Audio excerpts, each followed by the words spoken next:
Hi, welcome to True Creeps, where the stories are true and the creeps are real. We'll cover stories from grotesque gore to the possibly plausible paranormal, to horrifying history, to tense and terrible true crime, and everything else that goes bump in the night. We're your hosts, Amanda, and I'm Lindsay, and we want you to join us while we creep. We cover mature topics. Listener discretion is advised. Hello, everyone. Today, we are going to cover an ongoing case that we just recently heard about, and it's really just beginning. So we're going to follow it through. I'm very intrigued by this case. Me too. So the first time we heard about it is one of our patrons, Lexi, shared this case with us in our Patreon-only Discord group, and both of us were like, this is really interesting. We need to see more. I immediately was like, internet, show me what you've got. To the point that I didn't even respond to her because I was like, we're doing this now. I was like, this is what we're doing. Yeah. I think 75% of the research that I did was that sitting. Oh, really? Oh, yeah. I was like, I am elbows deep in this. Yeah. I have like a list of who everyone is because what we realized when we started covering the Vallow case, so much of it had happened. And one of the things that Amanda and I discussed was like, oh, there's so many people involved. Mm-hmm. Oh, we should have like a list of who everyone is. Right now, there's like 8 people, so it's not overwhelming in this current case. But I was like, I'm just going to start this because it's a lot easier to do this now than it is when there's 50 people involved. Absolutely. Yeah. And I think that's the difference too, is because I got into the Vallow case as it was happening. So I'm like, oh yeah, this random person that came in at this time, and it's really easy to wrap your head around. But for this, we're all going into it at the beginning together. Welcome. Join us. So big thank you to Lexi for sharing it with us. So let's get started. About 10 years ago, Lucy Studey called the Fremont County Sheriff's Office in Iowa, not Idaho, because we talk about Fremont so much now. So she called the sheriff's office in Iowa with some pretty awful allegations about her father, Donald Dean Studey. We will get into the details of her claim, but they involve a well. And 10 years ago, after receiving her call, a deputy went out to the property that Lucy described, but he couldn't find the well. So they just moved on. But Lucy, for a long time, has been begging people to listen to her.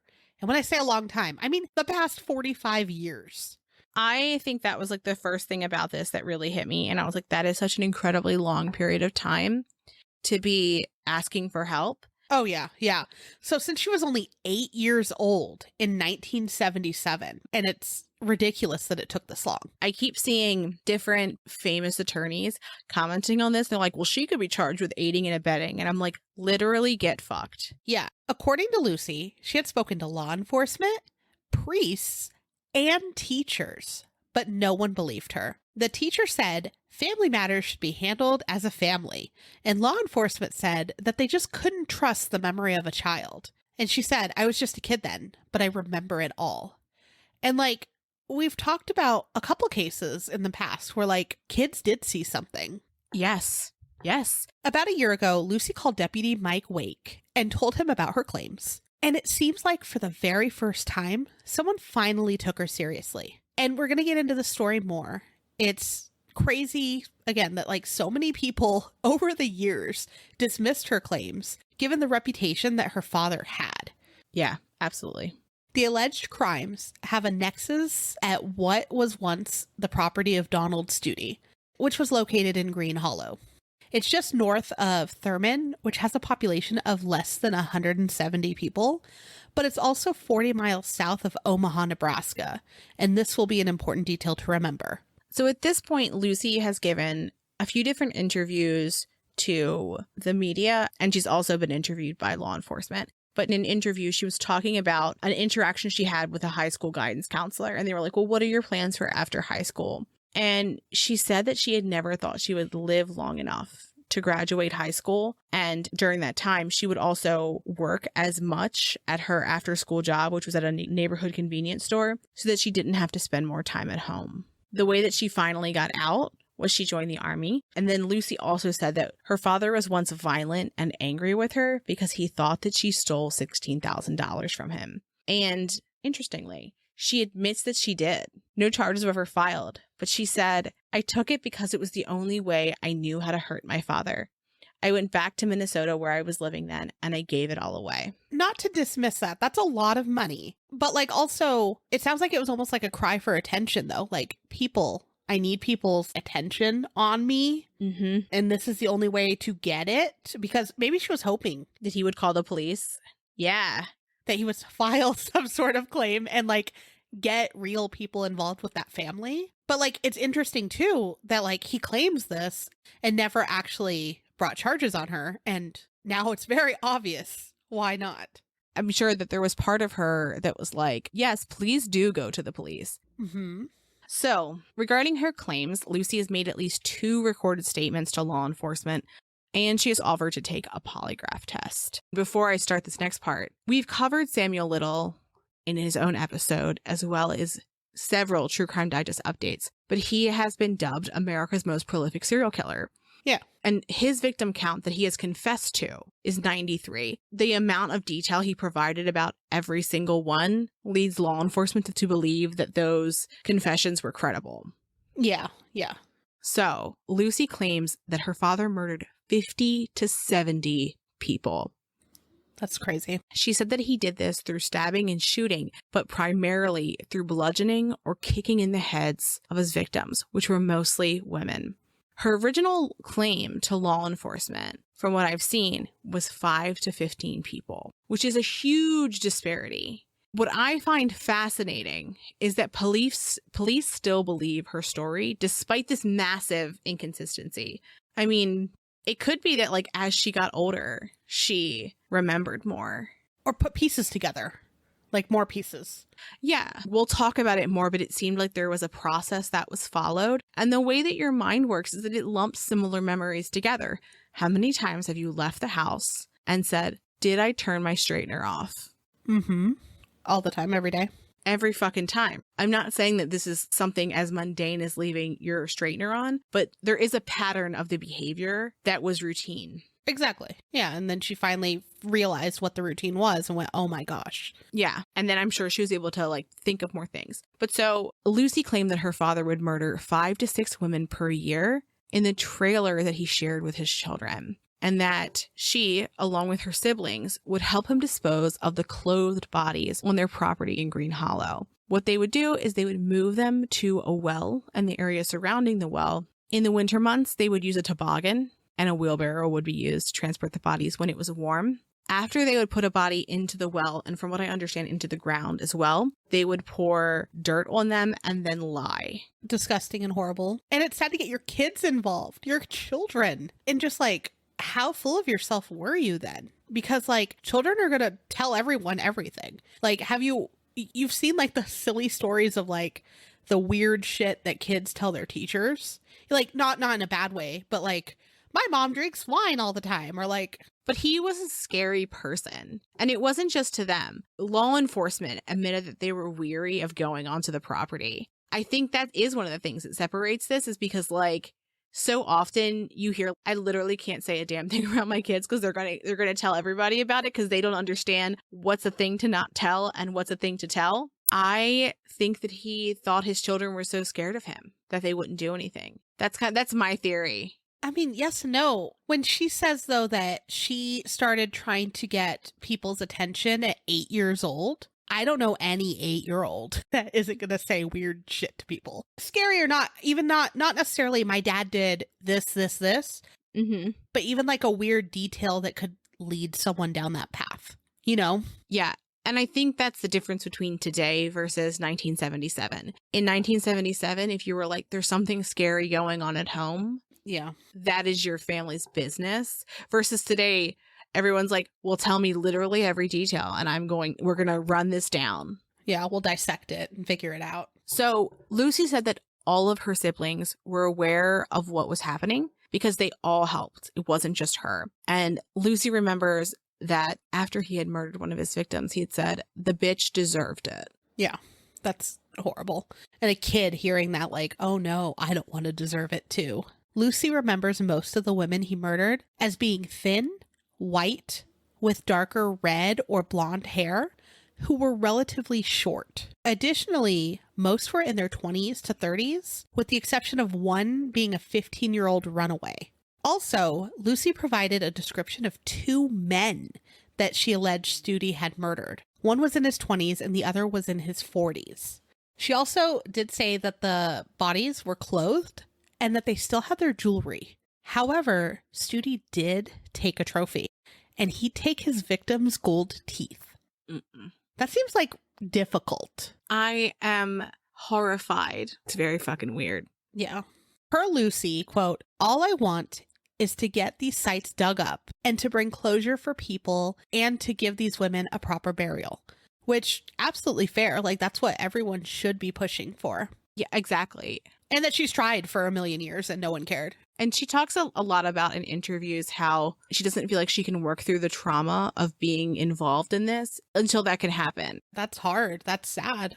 Mm-hmm. And we're going to know, like, what happened to the others, too. So Lindsay brought up that Lucy had siblings. Lucy's only brother killed himself when he was 39 years old. And Lucy does have 2 sisters. However, one has refused to make any sort of comment. And the other sister, whose name is Susan, says that Lucy is lying. Susan is 2 years older than Lucy. And Susan said that her father was very strict and that he loved his children. She denies that he was a murderer. Susan thinks that, spoiler alert, there were cadaver dogs. She believes that they were confused by the scent of a golden retriever that had been buried on the land, as well as, this is weird, a stillborn sister of their father who had been buried in a shoebox. In our outline, I wrote, what? I don't know what the procedures for that were many, many years ago. I'm assuming that she was likely a home birth. Yeah, but still like a shoebox. A shoebox. And also, like,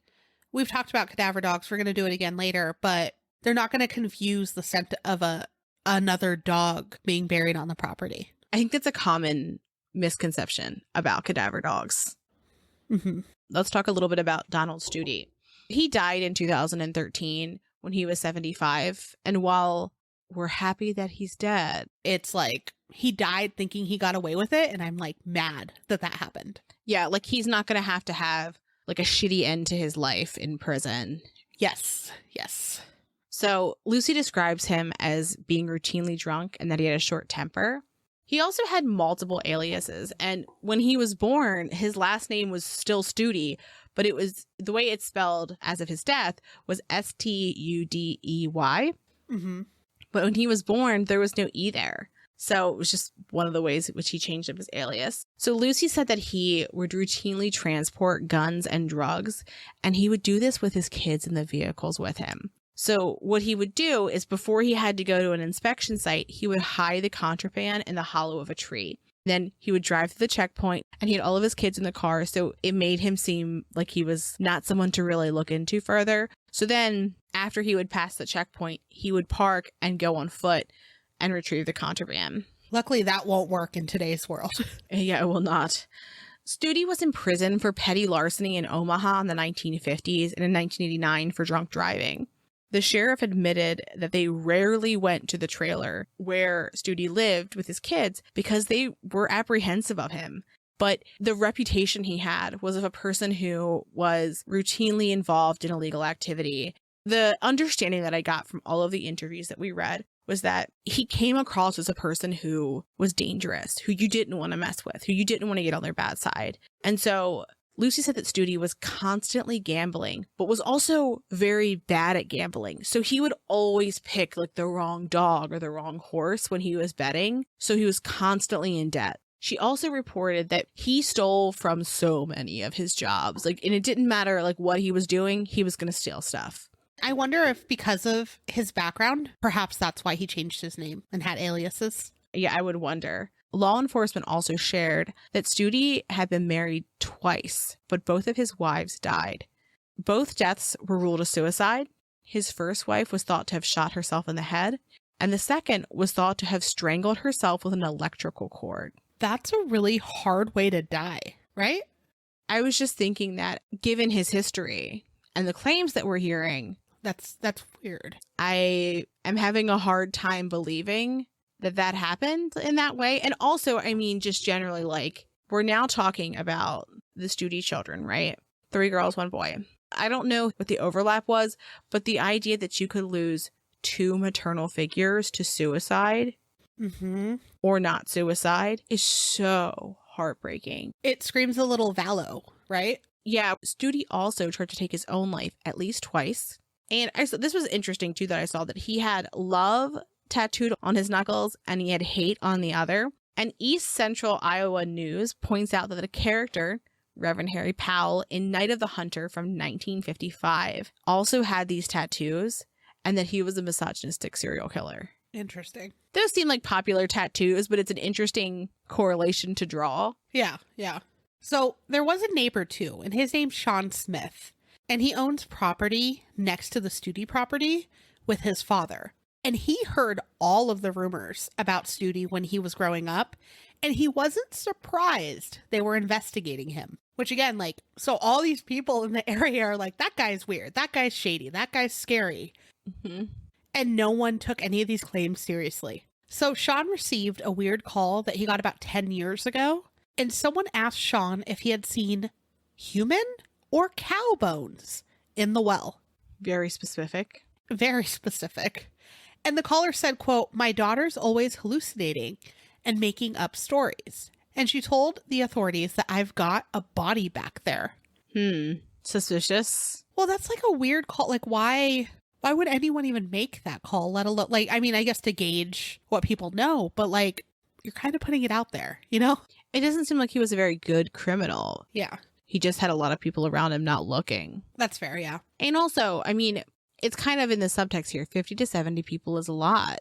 You would think you would notice that, right? Like in a small town, it's not like people are making these claims, but if there's no one going missing around you, how much are you going to believe it? If you're like, oh my gosh, he's a serial killer, but like literally no one around you is going missing. Yeah, I mean, maybe you don't think about it as much because you don't think about like, oh, he's traveling to get people. Right. And how people like thought about serial killers was a lot different then.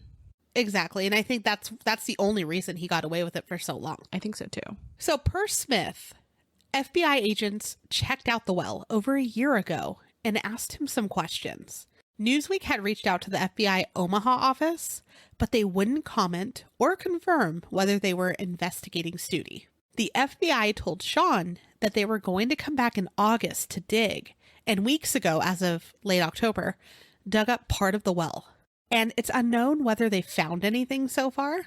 And Fremont County Sheriff's Department, however, said that they had not been notified prior to the FBI digging up the well, which is weird that they kind of like skipped over them. It is bizarre because normally they have, from what I thought, they had to be invited in like a vampire. Unless they don't trust them to do everything properly, is my guess. In all of the interviews with the sheriff, he is very like, we will take literally whatever help we can get. Reminds me of Geen. So one of the deputies in Fremont, Mike Wake, as we mentioned earlier, he grew up in the Thurmond area, and there was rumors about Studey that he had heard. And he said, well, then when Lucy called me, I just went out there and looked. She kind of told me where she thought the well was at. And well, there was a well right there.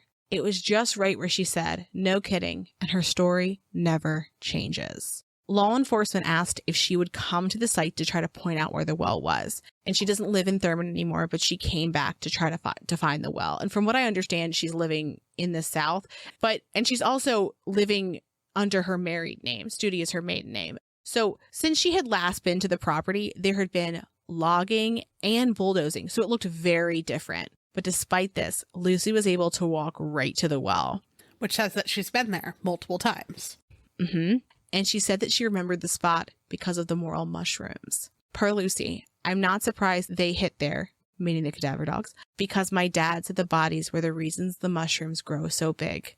We put lion spots on the mushroom trail. Horrific. Oh, yeah. Yeah. That's scary. And now, like, I feel like looking at mushrooms, wild mushrooms places, I will, like, think of them a little different. Yeah, for sure. So the Fremont County Sheriff, 2 of his deputies, their dog handler, 2 cadaver dogs, as well as Lucy, all went to the scene. The handler was Jim Peters, and he runs Samaritan detection dogs. And the dogs were named Jojo and Jetty, which is adorable. The scene is only accessible by dirt roads, and it's relatively difficult to reach, which like makes sense if you're going to hide a bunch of bodies, right? It's been a bit since we've talked in depth about cadaver dogs, so here's a little refresher. And you know, me talking about like dogs and training and all the cool stuff they can do is like my favorite subject. The dogs are technically called Human Remains Detection Dogs, or HDR, and they differ from search and rescue dogs because search and rescue dogs are trained to find living humans. These guys are to find bodies. There are at least 500 volunteer-led teams of cadaver dogs, which is really interesting if you think about it, that it's not like a certain organization that does, I don't know, all the training and everything. And honestly, like I'm seeing it now that we talked about it before, I see it more frequently where they're like, we're looking for volunteers and handlers of cadaver dogs to help with this and this and this. And I've even seen where like when we've talked about Daniel Robinson, where they were like looking for help. And I'm in a lot of rescue groups in Arizona because, you know, that's what I work with. And I was seeing it on there and I was like, oh, wow, like this is like very close to home now. And so cadaver dogs are about 95% accurate, which is amazing. Like that's better than like most humans. Yeah. That's an incredible success rate. And they can smell remains buried 15 feet underground or 30 meters underwater, which is crazy to think about, especially like the underwater one. I've seen a few videos. I follow these guys that look for bodies like in bodies of water. And sometimes when they get the dogs out there, like to watch them work and to really be like, they can smell things underwater is incredible. Yeah. So they can tell the difference too between human remains and animal remains in the area. So like I mentioned before, where she said there was a dog buried there, they know the difference. And they can even detect what's called residue scents. And a residue scent is a scent that's left when a body or a body part is put somewhere else. So like if it was there for a time and then moved. So sometimes trainers will have a command to let the dog know when to start searching because the public or families will be around when the dogs are searching. For example, in another case, one officer's command would be go find Fred. I like that. Which I think is interesting. And just speaking of cues and what they're using, and that's a cute one, right? Like go find Fred, to go find a dead body is a nice way of saying it without like making people even more sad than they already are. When they find something, typically a dog will sit or lay down next to what they've found, and that alerts the handler like, hey, something might be here. When they say a dog alerts to a particular area, that's what they mean. Yep. You see that a lot in true crime stories where they use that phrasing. Yeah. It's just something between them and their handler to let them know, to signify I have found something in a clever way without making too much of a disturbance either. Cadaver dogs require 1,000 hours of training before they're able to assist. And typically that takes about 18 months to 2 years, which is actually incredible because teaching a dog something so important in 2 years is just amazing to me. That's fair. And something near and dear to my heart, they use positive reinforcement training techniques. And so again, it's like the proper kind way to train your dog. In my opinion, the better and only way that should be trained. Any dog can be trained for it, but it's typically labs or shepherds. And personally, I think there's a lot of other dogs that can do this, but labs and shepherds, the way that they're built, it might also be because they're easy to go in different like terrains because it's going to be easier for them to run around. Any dog could probably do it. Like they said, I think like I have a beagle, right? Like a beagle mix. And the first thing as a puppy we started doing is scent work, but in a fun ways because beagles are so well known for their noses. Mm-hmm. They're even used nowadays to find bed bugs. Like that's how intense their noses are. Oh. Isn't that cool? So fun. Take him to every Airbnb, every hotel. Give it a little sniffity snoot. Toby's not a bed bug dog, but he is a kitty cat dog. He's the sheriff, you mean? Yeah, you could tell him to find the kitty cat and he will find you a kitty cat and or horse. Does he know the difference? He doesn't like horses. He doesn't like hooved animals, I should say. So like if we're walking and there's a trail, because we're kind of in the middle of nowhere and there's trails of things, if he sees hoofs, like we'll know, oh, that's horse, you know? Yeah. His hair stands up, his face goes up, he needs to find what direction it went in. He's very upset. Maybe he thinks it's the Jersey Devil. Maybe he's a Jersey Devil hunting dog. Who could know? But like we can see horses from our backyards occasionally, like they'll ride them. And if he sees a horse on our bridge, the day is over. He needs to defend the yard from the horse. Do we need a True Creeps children's story spinoff story where it's Toby's great hunt for the Jersey Devil? Yes, absolutely we do. And he has his little sheriff badge and he's like investigating. He is the sheriff of the home. Yep. And he meets all the different things. Mm-hmm. Everyone needs a beagle. Everyone needs one. But like beagles and bassets and things like that are, you know, hunting dogs. Like they help find things. Beagles and bassets and things like that like really use their nose. They'd be great. But also if you took them in certain trains, they probably wouldn't be as versatile as like a lab or a shepherd or something taller. The dogs used for this are trained as trailing and air scenting. And trailing means that they're following a scent that's on the ground. And air scent is when they catch a smell, like on the breeze, or they're able to follow it to a source. And if you want to get into something like this, there is tons of scent training work and trainers in a lot of areas, and it's so much fun. They typically start with like birch or like different types of wood, and then they go into different things. Mm-hmm. And there are chemicals that mimic the scent of decomposing human flesh to train cadaver dogs, which is interesting and good that they don't always have to use actual human flesh, right? Yeah. And training aids also can include, you know, human things like bones, teeth, liposuction material, which I wouldn't have really thought about, but it totally makes sense. Mm-hmm. Blood, placenta, a lot of different things. And some training facilities will even take placenta donations so that they could use it for things like this. Interesting. I love that.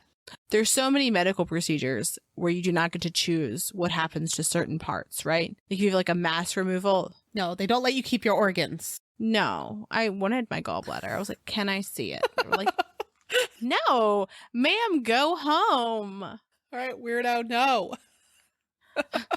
But I'm sure you would have donated it to science or to this, right? Like, I honestly don't know what I would have done with it. I was like 19 when I had my gallbladder removal. Just a young babe. Anyway, tell us more about these cadaver dogs. I'm never going to stop. I'm going to tell you about this is the episode now. Amanda just like, you can't see her, but I can. And the way that she lights up when we talk about dogs in any situation, this is where she shines. Dogs are the best, and they can do such cool things. It's true. With less air than humans. So at the scene, the cadaver dogs led their handler to 4 different spots. And they were along the fence where Lucy had previously identified them as places where the bodies had been buried. So very interesting that, like, she's like, this is where they are. And the dogs are like, this is where they are. Yeah.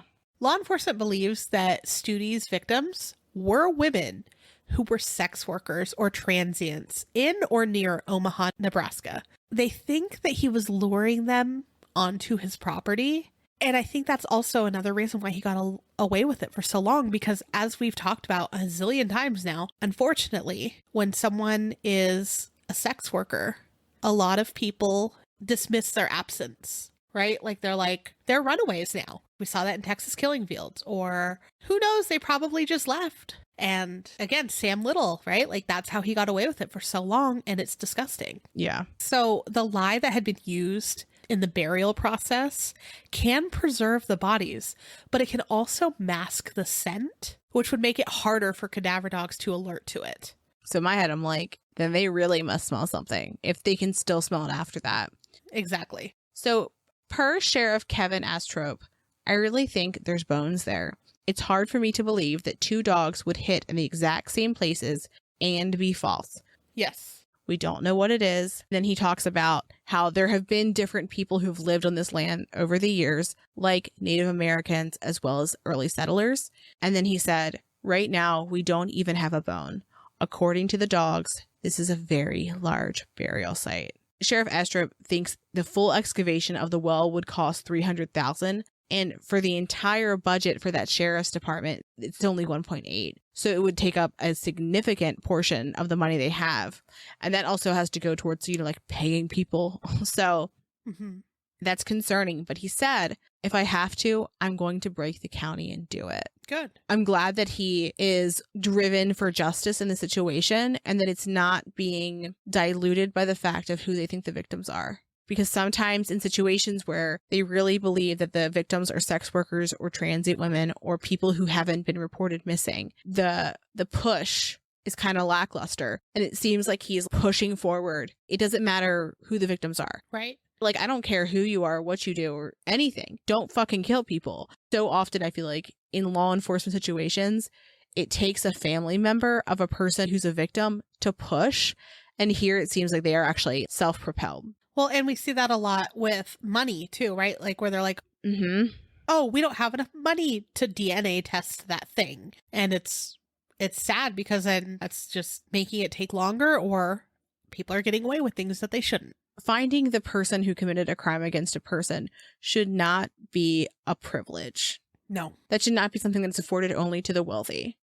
Right. So Sheriff Eichstrup also said that if 70 women went missing from Omaha specifically, someone would have noticed. So he thinks that their victims are from other places as well. Even if it was a population that people aren't necessarily looking out for or taking care of, 70 people is still 70 people. Right. It might not just be Omaha. It might be from other places. So several agencies are looking through missing persons to see if they could come up with any hits of people who might match the description of the victims that Lucy gave. That's good. The current investigating agencies are Fremont County's Sheriff's Department, Iowa's Division of Criminal Investigation, also known as the DCI. And the DCI brings expertise and resources for investigations for smaller police departments who request assistance. And then additionally, the Omaha, Nebraska Police Department has offered help to identify victims who may be from Omaha. I'm glad that they're putting so much into it. Me too. So this week, a third cadaver dog was able to alert on the property near the mushroom trail that Lucy had recognized. Agencies are now coordinating how they will excavate to search for the bodies. The drilling into the well could begin as early as next month, which would be December of 2022. However, before that happens, there may be sonar used to check for, shallow graves in the surrounding area, because Lucy claimed that bodies were also buried around the well. And while Studey owned 5 acres, law enforcement believes that bodies could also be buried on the neighboring properties, which expands that quite a bit. Mm-hmm. The landowners of the neighboring properties are allowing their properties to be searched without warrant, which is very nice. And you don't get that with every case. I mean, I think in situations where somebody was like, hey, it's pretty likely there could be bodies here, I would be like, go nuts. I don't want bodies here. You would think. There's a lot of different reasons, though, too, where they might not be as willing, not necessarily because they're sketchy, but sentimental things and stuff that could have happened on their property where they don't want it messed up. I could see that too. Fair. So this case is still unfolding. So of course we will let you know with updates in our True Crime Digests in the future. And our next one will be in 2023. Yeah. This was it was a fascinating kind of quick dive into this case. I think that we're going to be hearing a lot more about it as it gains more media attention. Especially if they do start finding remains. Mm-hmm. It's going to be really, really nice for those families to finally know what happened to their loved ones. And I'm really thinking they're going to find something. That is kind of the silver lining here, is that hopefully we're talking about 50 to 70 different families who have somebody missing who maybe they don't know that they were abducted, right? Because people leave and move away. And even in Samuel Little's case, there was one victim that she was identified because Samuel Little drew all of his victims and described them. And there was one sister who was like, I thought she just left. She said she was leaving and she thought her sister left and started a new life without her. And that wasn't the case at all. And so I wonder how many people are like, this person left and they just never came back. And maybe they just thought they started a life without him. And it was this other terrible thing instead. Oh, that's sad. And let us know, have you heard about this case? What do you think? Do you think they're going to find remains? Have you been to this area? We want to know. Yeah. If there's other cases that you're hearing about that are emerging, always share them with us. Very interested. With that, have a great weekend. Thanks for creeping with us. Thanks for listening. And as always, a special thank you to our patrons who support us via Patreon. Please see the link in our show notes to learn more about how you, yes you, can begin to haunt the dump, guard vortexes, or even become a scorching Sasquatch. Ooh. Also in our show notes, you can find the link to our website, more information on our sources, our social media handles, and our merch store. We'd love for you to keep creeping with us. So if you like this episode, please subscribe, rate, review, and share the show with your fellow creeps and or ghosts. I beg of you.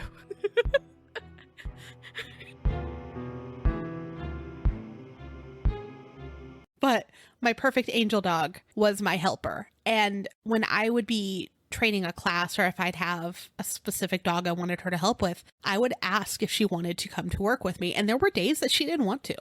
And she would just get to stay home. She didn't have to work. She was here to be a pet. I like that. Oh, yeah. I'd be like, do you want to go to work today? And if she walked up to the door, she wanted to go to work. If she didn't and she wanted to lay on her bed, she didn't have to go to work. I would never make them work. I love that. That being said, though, if you were a dog that was like something like this, I feel like I would be like, we've got bodies to find. Oh, yeah. I mean, that's a whole different type. And the dogs used for this normally enjoy it because they're more working dogs. But anyway, I love when people name things, silly things with their dogs. Like, that's like my favorite thing when I train someone, because we get to call things silly things. We accidentally years ago taught our dogs to wait at the door when the door's open, you're getting groceries or whatever. We accidentally named it Force Field. I love that. And so they have a force field at the door rather than wait, because it's more fun. There was a dog I used to dog sit for. So rather than saying, Moo is in the room with me, so I can't say the word, but rather than saying, do you want to go for a WALK, it was like, what they would say is, do you want to go cruising? I love that. They lived in Fells Point, and this dog was like the sweetest dog. He was like a big baby named Moses who only ever wanted to give you kisses. Like, one of my favorite not family member dogs I've ever met. But they could not walk down the street and like not stop because he wanted to get so much love. So it was very much like, we're going out. We're going to go greet the town. We're going cruising. That's cute. What if you didn't take a bath right now, my man? Every end of the episode is me talking to fucking Harry because he has to be in the room because he's obsessed with me. But he also can't just sleep the whole time. That's fair. That's fair. I always post when I'm trying to edit, and Loki is like, I'm going to edit too. Break your screen. He digs at her screen like two paws. I feel like I don't allow any animals on desks or tables.